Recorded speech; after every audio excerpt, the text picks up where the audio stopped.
अक्कलकोटामध्ये चोळू नावाचा एक गरीब माणूस राहत होता.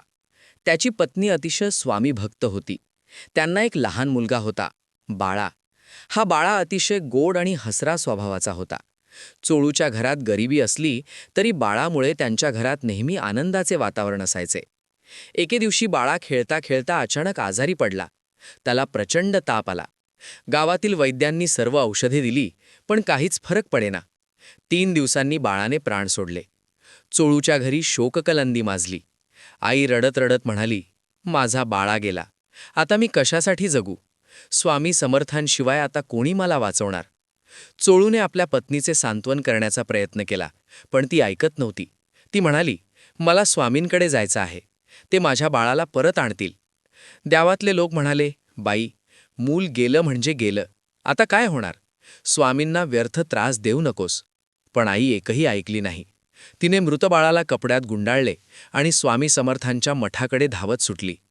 चोळूही तिच्या मागोमाग गेला. मठात स्वामी समर्थ आपल्या आसनावर बसले होते. अनेक भक्त त्यांच्या दर्शनासाठी आले होते.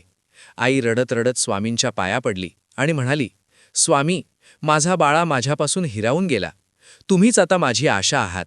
तुम्ही त्याला परत आणा. स्वामी समर्थांनी तिच्याकडे करुणेने पाहिले. त्यांना तिची भक्ती आणि विश्वास दिसला. त्यांनी तिला म्हटले, बाई, बाळा कुठे आहे? आईने कपड्यातून मृत बाळाचे शरीर काढले. शरीर आधीच ताठ झाले होते. स्वामींनी त्या बाळाकडे पाहिले आणि मंद हसले. त्यांनी आपला प्रसिद्ध चिमटा घेतला आणि त्या मुलाच्या छातीवर हलकेच ठेवला. मग त्यांनी ठामपणे म्हटले, बाळा, उठ रे. तुझी आई तुला बोलावतीये. किती वेळ झोपणार? काही क्षण गेले. सगळे भक्त श्वास रोखून पाहत होते. अचानक त्या बाळाच्या छातीत हालचाल झाली. बाळाने डोळे उघडले आणि आई म्हणत तिच्या मांडीवर मान ठेवली. सर्व मठात जय स्वामी समर्थचा जयघोष झाला. आई खुशीने रडू लागली. त्या दिवसापासून चोळूचे संपूर्ण कुटुंब स्वामींचे परम भक्त बनले. पण ही कथा इथेच संपत नाही.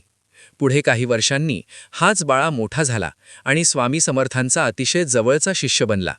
तो स्वामींच्या शिकवणीचा प्रसार करू लागला.